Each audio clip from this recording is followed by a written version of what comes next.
এর কিছুদিন পর 19 বছরের এক ফর্সা সুন্দর মেয়ের সাথে মা আবার আমাকে বিয়ে দিল।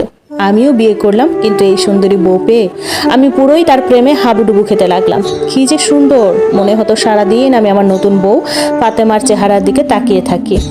বিয়ের প্রথম দিন থেকে আমার মধ্যে পরিবর্তন চলে এলো। মানে ফাতেমাকে আমি খুব ভালোবাসতে লাগলাম।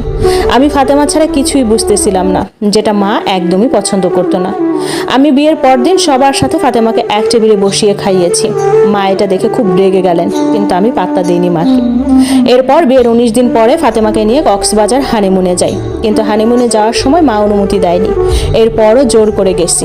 আমি মাকে বলেছি, আমার বউ আমার ইচ্ছে, তুমি বলার কে ঘুরতে যাব কি না? তোমার অনুমতি কেন নিতে হবে? আর আমরা যদি ঘুরতে যাই তোমার সমস্যা কি?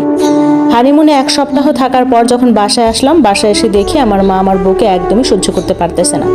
এরপর সেই আগের মতো কাহিনী শুরু করলো মা আবারও রিনার মতো ফাতেমার নামে বিভিন্ন দোষ দিচ্ছিল। ফাতেমা এইটা করে না, ওইটা করে না, কোনো কাজ করে না, ঠিকমতো সংসার করে না, আর বলছিল তাকে যেন আমি তালাক দিই।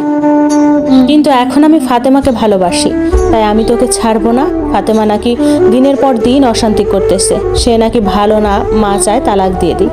আমি আমার মায়ের একমাত্র সন্তান, তাই আমার মা আমাকে হারাতে চায় না। আবার আমিও আমার বউকে মানে ফাতেমাকে হারাতে চাই না। সে যথেষ্ট পরিমাণ ভালো। এখন মা দিনের পর দিন অশান্তি করছে, বলে বউ নাকি ভালো না, মা চায় তালাক দিই।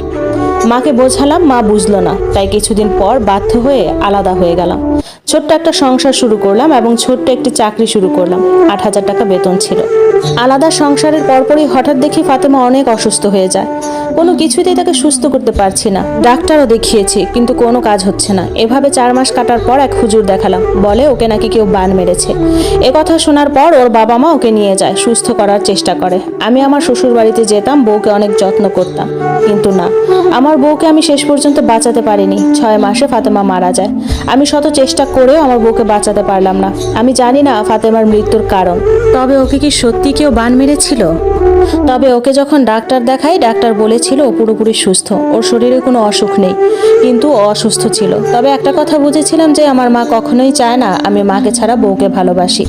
আমি মাকেও ভালোবাসতাম, বউকেও ভালোবাসতাম, কিন্তু মা চাইতো আমি শুধুমাত্র মাকেই ভালোবাসি আর বউকে অবহেলা করি। আমার প্রথম বউয়ের সাথে যে অন্যায়টা করেছিলাম আমি হয়তোবা সেই অন্যায়ের শাস্তি পেলাম। এটা আমার জীবনে ঘটা 2 বছর আগের ঘটনা। মা এখনো চায় আমি বিয়ে করি, কিন্তু আমার কেন জানি মনে হয় ফাতেমার মৃত্যুর জন্য মাই দায়ী। আর মা তো চায় না আমি আমার বউকে ভালোবাসি, তাই আমি যতই বিয়ে করি আমার মা আমার ভাগ আমার বউকে দিতে পারবে না। আমি চাই না আর কোনো ফাতেমার জীবন শেষ হোক। মায়েদের 2টা রূপ হয়, 1 সন্তানের সামনে সে ফেরেশতা, 2 বউ